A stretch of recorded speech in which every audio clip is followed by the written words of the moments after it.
যদি আমি কোনো বনে যাই, কোনো নির্জন বনে, সেই বনের বিষয়ে, সেই পথের বিষয়ে, গাছপালার বিষয়ে, পশুপক্ষীর বিষয়ে আমার যদি কোনো জ্ঞান না থাকে, সেই বনের ক্ষুদ্র থেকে ক্ষুদ্রতর অংশের বিষয়ে যদি আমার কোনো জ্ঞান না থাকে, তাহলে হতেই পারে সেই বনে কোথাও আমি হারিয়ে যাব।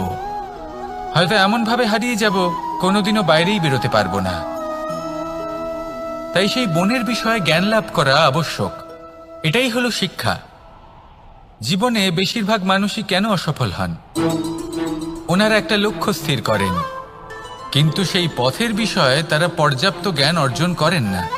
সেই পথে কি বিপদ আসতে পারে প্রত্যেকটা পৃষ্ঠার জ্ঞান তাদের নেই, আর সেই জন্যই তারা অসফল হন। আপনি জীবনে যখনই কোনো লক্ষ্য স্থির করবেন, কোনো লক্ষ্য সাধন করবেন, পরিকল্পনার সাথে সেই পথে অগ্রসর হন। সেই পথকে বোঝার চেষ্টা করুন, সেই পথের বিপদ সম্পর্কে জ্ঞান